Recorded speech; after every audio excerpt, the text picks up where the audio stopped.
What's good with YouTube? You already know Big Flocka with the comics perspective, and I'm gonna smash, dash, and slide on through with a little bit of energy. So, man, yesterday an inmate in California maximum security prison died after being stabbed several times by two other prisoners. David Moreno was attacked shortly before 9 a.m. at the California Correctional Institute in Tehachapi. Guards used chemical agents to quickly break up the attack, but Moreno died on the way to the hospital less than an hour later, authorities say. Three inmate-made weapons were seized, and two prisoners, Carlos Cervantes and Armando Taylor, have been moved to restricted housing while Moreno's death is under investigation. Moreno was sentenced to the maximum security prison in 2004 to serve life sentences with a possibility of parole. He was convicted in Los Angeles County of 2 counts of attempted murder for using a gun. In 2015, he was given an additional 3 years for battery on a non-prisoner while behind bars. Now, his alleged attacker, Cervantes, 39, arrived at the prison from Kern County in 2018. He was serving a sentence of life without chance of parole on 2 counts of first-degree murder using a gun, and received additional time in 2020 for making a deadly weapon and assaulting another inmate while in prison. Taylor, 41, was convicted of murder and arrived at the prison from Imperial County in 2017, to serve a sentence of life without the possibility of parole. Man, it's terrible news for family, man. One, you get two individuals who now are probably going to catch a case. Most definitely, they're already doing life, but when you catch murder inside there, it's kind of hard to even get out of parole if you ever have a chance.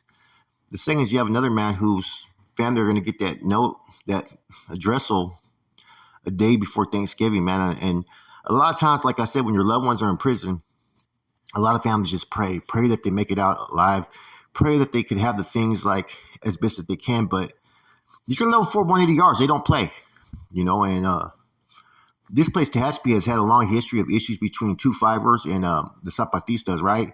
Whenever they get a chance at each other, they usually go at it real quick, right? So as far as this incident issue, I don't know who was involved. Like I said, there's a lot of different groups there, but if you notice, every individual was from Southern California. This removal was pretty much done right there in front of the correctional staff. So this pretty much was a statement in my eyes that, you know what, we know who the target is, we're going to get them. And maybe this was their first access. Maybe there's details that we don't know. Like I said, the last case that we did, right, which was in Kern Valley or North Kern Valley, I get those two prisons mixed up, right? They're both violent, right?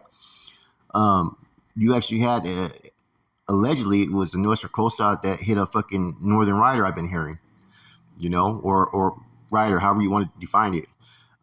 This hit right here, I don't know. I can't sit there and tell you, man, but anytime there's two individuals that get on a target, it's going to be gang related. About 99.9% of the time, it's going to be either they're removing their own or they're removing an opposition and they get a chance at them. Sometimes these yards are a little bit tricky, they don't necessarily always know know how to identify certain people from certain groups. So there's a good chance that, hey, bam, it could be within that group. But in any event, we're not even going to touch about that. If I don't have the details, I'm not going to really talk about it. But let's just talk about prison in general, about how treacherous it is. Now, when I was first going into the system, and I had a lot of years in the system, at a young age, it'd be rare that you would hear about a murder. You'd hear about one like maybe there was maybe anywhere from like 1 to fucking 6 in the system a year, maybe at times, you know what I mean? Or maybe there's more, you just didn't hear about them, right? But now you're hearing about them like fucking at least 1 to 2 a month sometimes, and sometimes more, depending on what's going on. We're hearing about fucking murders that people are dying 3 weeks later nowadays. That they're not even doing their press releases like they used to. I've had a couple situations where the press release didn't come for a month later. The Sureño from San Jose that was recently killed in Lancaster, he didn't have it wasn't even reported till a month later that he was killed. I found that kind of interesting. So CDCR is definitely having a problem. And it has to do with how they're housing inmates probably.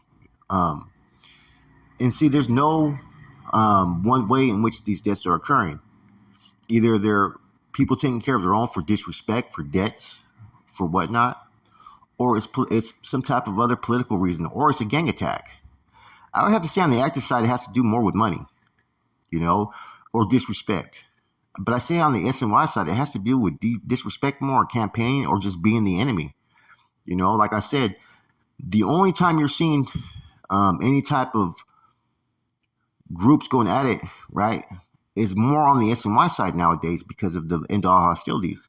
The exception to that is what happened in Salinas Valley between the Sureños and the Crips and blacks.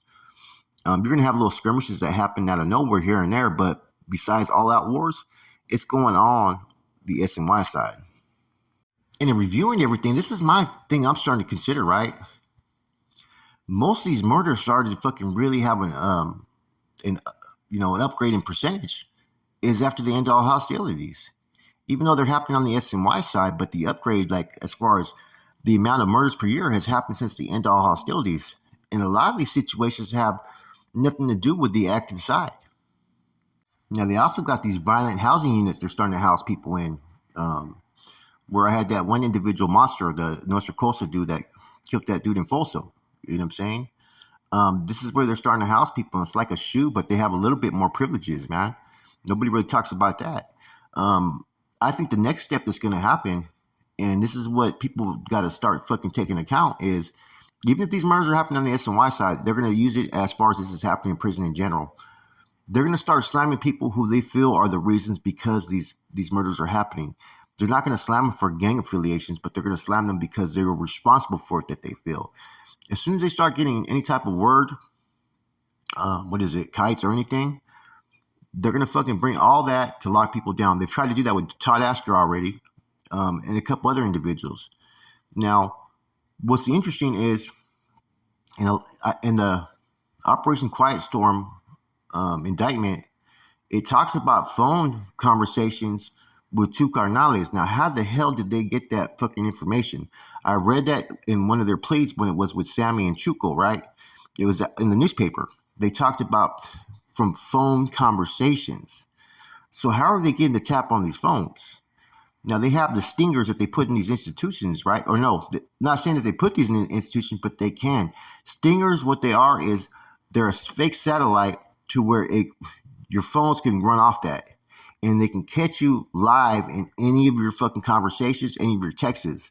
Even if you have like a fucking WhatsApp or a Wicker or whatnot, they could still fucking infiltrate that, man. So people have to really take that into consideration, that maybe that's how they're starting to get information. Nobody's put that out there. I know the ABs were pretty much set up when they were given 5 phones by IGI, but who's to say other groups haven't been given 5 phones the same way? You know what I mean? Who's to say that how do they know all this information? The system's real tricky, and being in the Department of Corrections, you don't have the same rights always that, I'm saying, if you were free in this world. You have to have warrants to fucking intercept certain conversations and whatnot. I don't think in the Department of Corrections they have to have those rules. So anyways, these are things I was thinking about, man, because there's been, like I said, a lot of murders, a lot of incidences, and they're happening on all sides, and there's no one way that they're going about it. People are killing their cellies in their cell. People are hitting people in the day room. They're hitting them on the yard. They're doing all kinds of shit, man. And CDCR is kind of allowing this to happen. There has to be fucking some type of ulterior motive on their side. And I know that they're still pissed about what happened with the end of hostilities. Now, they've closed down a lot of prisons. They closed down California City as well recently. So what that's doing is it's throwing more inmates that probably traditionally would not be on yards together into the same facilities. And say, look, just because you're not in the same yard and you have a keep away does not mean that there's not ways people can come off their cuffs and go handle their business. You're going to start seeing a lot more of that as well. Anyways, man, terrible that someone had to die the day before Thanksgiving, man, but that's that life in prison, man. So, like I said, rethink your choices. Is this the life that you want to live? Then live it. If not, change it.